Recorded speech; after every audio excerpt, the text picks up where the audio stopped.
The man to bring the modern-day incarnation of the Dark Knight to the silver screen in a respectable manner has a couple of interesting things to say about the films of the Bat family to the extended DC ecosystem. Micheal Keaton, played Batman in the axed Batgirl movie, but isn't upset the film got shelved. It's interesting because, we also seen Micheal Keaton come back, don the cowl for the first time in, what would that have been, over 30 years? Batman Returns, was that 91 or 92? Can't remember, but he did so in that abysmal Flash movie. I bet you forgot about that one, but at one point in time, that was the biggest bomb in Hollywood history, but that was what, in May or June or something like that? We've had, Indiana Jones 5, The Marvels, Borderlands since then. Oh my god, it's just been a smorgasbord. And the totally forgettable awfulness of The Flash and Ezra Miller. That probably also helped that film just basically got memory hold, as well as because Warner Brothers, the rest of Hollywood, doesn't really want to acknowledge his existence. But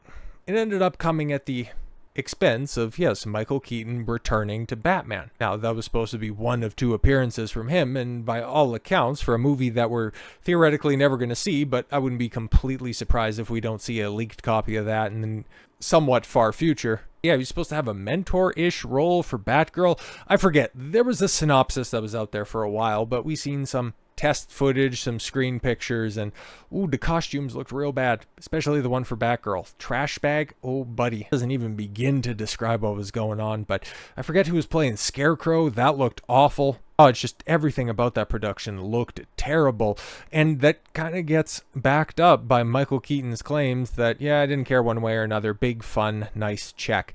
Isn't that kind of hilarious, right? Because back in, 2014, where he took home the Oscar, Birdman, about somebody who made it big in Hollywood, portraying a superhero, and then years later, after he tried to shy away from his early career fame, ended up, coming back and playing a superhero again, not really caring about it. Isn't that kind of funny how he would do something like that, but it would never reflect on his career? Isn't that interesting? Micheal Keaton recently told GQ magazine that he wasn't too upset when Warner Brothers scrapped the release of Batgirl, in which the actor reprised his iconic role of Batman opposite Leslie Grace in the title role. The studio shelved the film in August of 2022. That was that long ago? Holy Christ. Cost-cutting move. The $90 million budgeted Batgirl was already shot and through post-production when the decision was made. And that's why I'm thinking that, we'll eventually see some cut. We'll see something. Rough cut, or just the leak in some form or fashion. We'll eventually see this film. But also, $90 million, and then they just took the tax write-off. I mean, Flash's budget was, closer to $400 million, and you guys still released that one. And only lost a few $100 million, but you just took the write-off on Batgirl, so that should tell you something. Which came as a shock to the industry. I was mostly to just freaks online who were like, oh my god, it was a Batgirl of color. You did that because you're racist, Warner Brothers. No, because they knew, and their justification was, if we release this is going to do unspeakable brand damage, and yet they still released Flash, Black Adam, Shazam 2, Blue Beetle, Aquaman 2, not Batgirl, which just lets you know how awful that film must have been. Holy. Variety reported that the tax incentive was a driving force behind the decision to kill Batgirl. No, I didn't take it one way or another. Big fun, nice check, Keaton said when he was asked about the disappointment of the film's accenting. GQ notes that Keaton was also rubbing his fingers together with the universal gesture for moolah. Yep. I mean, smoke him if you got him. Everybody knew that's exactly what they were doing, because why on earth would you bring back Micheal Keaton? Because let's be completely honest, and I was talking about this at the time when everybody was wondering, oh my god, he had Micheal Keaton back as Batman, and why did the Flash bomb so bad? It's because there's been how many different Batmen, I guess at this point in time, from him in 89 all the way up until, Robert Pattinson's most recent incarnation of live-action Bruce Wayne? He had Micheal Keaton. And what was it? Val Kilmer, George Clooney, Christian Bale, Ben Affleck. Wasn't even the first one. Keaton wasn't. Okay, you had Adam West, obviously, but I guess he's the oldest one who was still alive that you could theoretically do something with that wasn't perceived as a joke, because those two Tim Burton films are still heralded as being exceptionally good. But if they were really serious about bringing back Micheal Keaton, they would have just, done Batman Forever. Like, that's just money being left on the table. But no. You wanted to try to jangle some keys, but they're keys to an Etzel. Like, who's actually going to give a shit about that? Apparently, nobody. That's why they canned Batgirl, and that's why they memory hold the Flash. They paid him big money to come back because they thought he was a draw. It's like, yeah, I like Micheal Keaton. I just have no attachment to his Batman. Pretty sure I've seen most of 89, and I know that I've seen parts of Returns. He just doesn't do anything for me in the role. I'd imagine that's, the common sentiment of a lot of people, a lot of normies that are out there. You might remember that. Then again, they might not, because the Batman role has been super saturated. I like those boys, they're nice guys. He added on the softer note to the Batgirl directors Adil El Arib and Bilal Falal that just call in an attack. I pull for them. I want them to succeed. And I think they felt very badly, and they made me feel bad. And that made me feel bad. Me? I'm good. Batgirl. One of the two comic book tentpoles that was supposed to mark the return of Keaton's Bruce Wayne Batman, his first role played, yes, in Tim Burton's 89 Batman and 92, right, Batman Returns. The second tentpole was The Flash, which did get a theatrical release in July of 2023 and bombed at the box office with $271 million.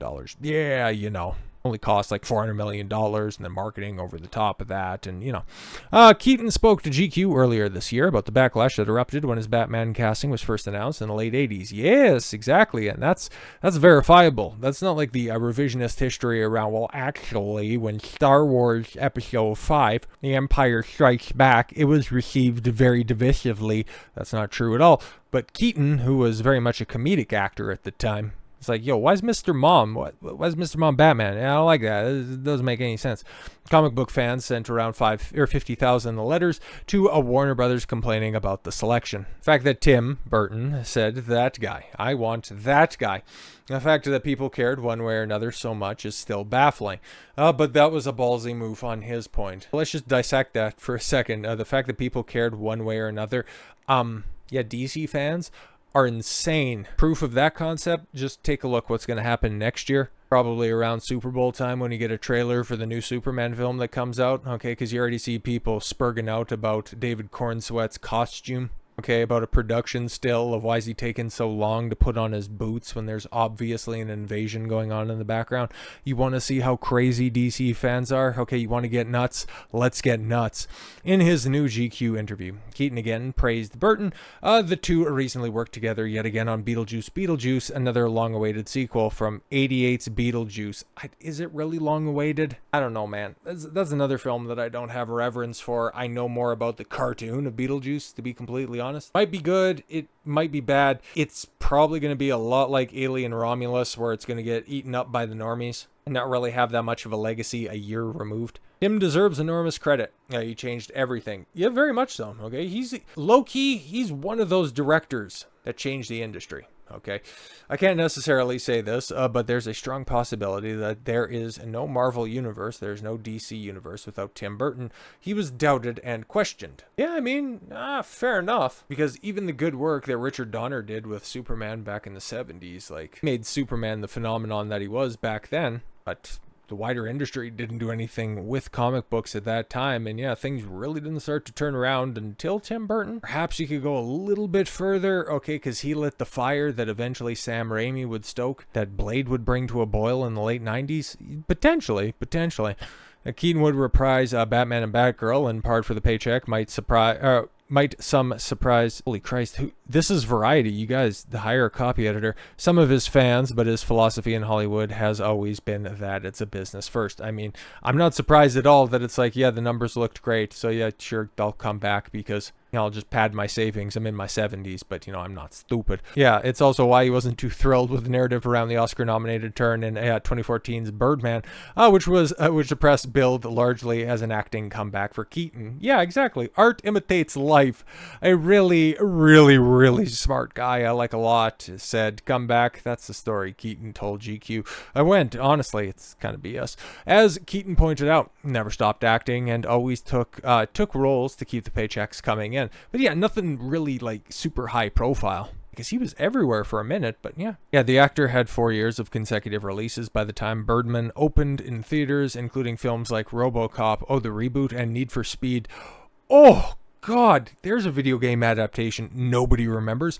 So it's not like he was gone or out of the spotlight by the time Birdman. I didn't even know he was in that RoboCop reboot or the Need for Speed adaptation. So, yeah, I mean, let's keep it a buck. I thought I could make a comeback story up, but I knew it was going to be a BS, and every time I talk about it, by the way, I know business. I like business. It doesn't bother me. You go, this is a businessman. I never panic, Keaton added. About his career strategy, you get desperate, you're effed. Don't ever get desperate. You get insecure and nervous and go, well, boy, I'm doing so great right now, but when you get desperate, you're dead, which is kind of the state that Warner Brothers is in right now. They're super desperate. They really need a W out of James Gunn and his rebooted DCU. Because now that they've canonized Zack Snyder's DCEU, now that they've moved on from so many incarnations of Batman, there are no keys left to jangle. There is no history left to pilfer. They got to succeed on their own, and brother, if it wasn't for Paramount being the disaster that they are right now, Warner Brothers would easily be the worst studio in all of Hollywood. But hell, we might end up coming to that conclusion by the end of the year, because who knows if Paramount's going to last that long. So with all that said, thank you all very much for the gift of your time. I've been Don Consuelo. I want you to follow your gut and get after it. Take care, everyone.